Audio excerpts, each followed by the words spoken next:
弟兄姊妹平安，今天是2023年的8月10号。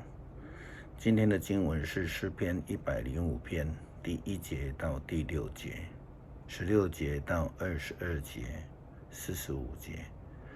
创世纪第35章22节到29节，使徒行传第17章第10节到15节。今天要跟大家分享的主题是认真追求。许多基督徒对于信仰他并没有很在意，他们就是不冷不热的，没有非常认真的追求。约翰在启示录第3章14节到22节的记载当中，老底嘉教会就是一间不冷不热的教会，是上帝眼中看为令人作呕的。不但如此，他们却认为自己是非常不错的了。圣经这样说记载：你说我富足宽裕，毫无缺乏，然而你不知道你自己是多么悲惨可怜。你贫穷瞎眼，又赤身肉体。其实真的有不少基督徒具有这样的心态，他们认为自己是最棒的，没有人比他们好。事实上却不曾认真的追求过信仰。到底什么样的态度是积极认真的基督徒生命态度呢？牧师曾经多次分享到这个雅各的态度。我们都知道，虽然他的做法不值得我们学习，但是他的态度却是积极认真的追求。如同他在亚伯渡口与上帝的使者摔跤的时候，他就非常积极的要求天使要给他祝福，否则就不放他甘休。根据启示录第3章的记载，基督徒必须是要积极的、认真的追求上帝的真理，因为一个不热心的信仰是上帝所厌恶的。根据老底嘉教会的情形来看，一个不认真的信仰态度，上帝看为如同老底嘉教会的水一样。其实那个水并不是因为温度而不被上帝接纳，而是因为它的热泉的菌遇到了冷水死掉了，冷泉的菌也因为遇到了热泉而死了。两种不同温度的泉水相遇，产生了不冷不热的温泉，是因为死菌的一滩又臭又脏的水。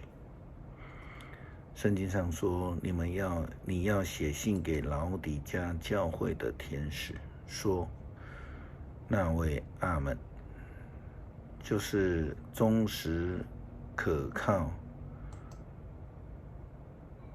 的见证者，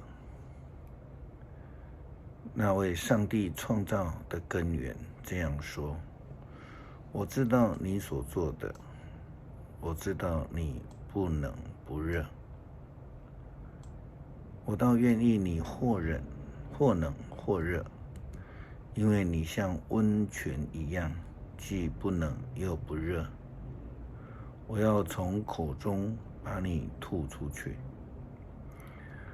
他们不但是没有温度的水，更是因为死了的一滩死菌的水，如同一个人的信仰死了，没有见证，没有美好的生命，令人作呕。如同我们在圣经看到雅各的儿子吕便他的行为令人生气作呕一样。圣经记载，当雅各还住在那地区的时候，他的长子吕便与父亲的妾薛拉睡觉。雅各听见这件事，非常的愤怒。然后，在保罗的时期，他到了庇利亚，在庇利亚的犹太人和帖撒罗尼迦的犹太人就有完全不同的生命表现。庇利亚的犹太人比较开朗，并且非常热心的领受道理，愿意查考圣经。相较于帖撒罗尼迦教会的犹太人而言，这样的热忱追求真理的心是上帝所欢喜的。帖撒罗尼迦教会的犹太人，他们不但不追求真理，还到处去作乱，造成教会的混乱。他们存心的作乱。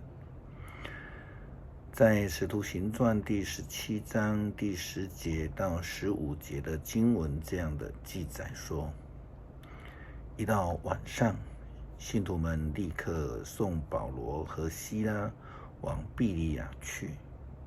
他们到了那里，就进了犹太人的会堂。这里的人比帖撒罗尼迦人开朗，他们热心地倾听信息，每天查考圣经，要知道保罗所说的是不是真实。他们当中有许多人信了，有许多人希腊上流社会的妇女和希腊男子也信了。可是帖撒罗尼迦的犹太人一听说保罗也在庇利亚传上帝的道，就到了那里去捣乱，煽动群众。信徒们立刻的送保罗往沿海地方去，西拉和提摩太却留在庇利亚。护送保罗的人一直把他送到雅典，然后回到庇利亚，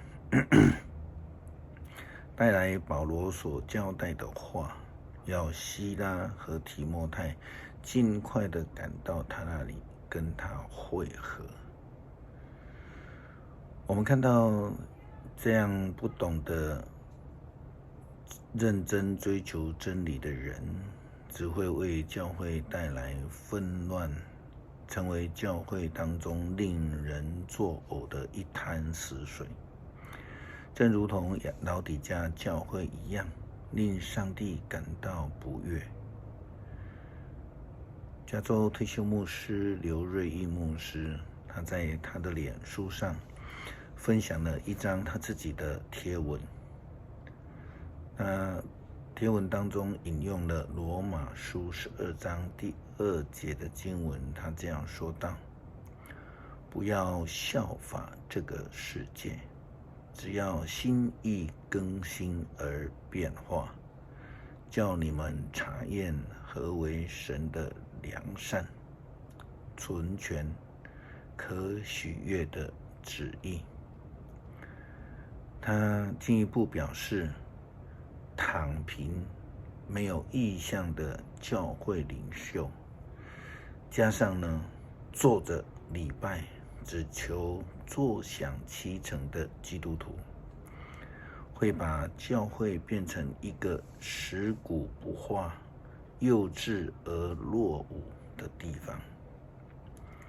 诗篇105篇第1节到第6节，你们要感谢上主，宣扬他的伟大，要向万国述说他的作为。你们要歌唱颂赞他，要述说他所做奇妙的事。你们要荣耀他的圣名，愿所有寻求上主的人都欢乐。要向上主求帮助，要时常敬拜他。上帝的仆人亚伯拉罕的后裔啊，他所拣选雅各的子孙啊，你们要记住他奇妙的作为，要记得他所施行的审判。上主使他们的国家遭遇饥荒，断绝了他们的粮食，但他的差遣约瑟替他们做准备。约瑟被卖为奴，他的双脚被脚镣扣着，脖子带着铁的切锁，直到他所遇见的事实现。上主的话证明了他的真实。于是埃及王下令恢复他的自由，统治列国的王把他释放了，委派他掌管政府事务，让他治理全国，给他管辖大臣，赐他指导元老的权力。要赞美上主。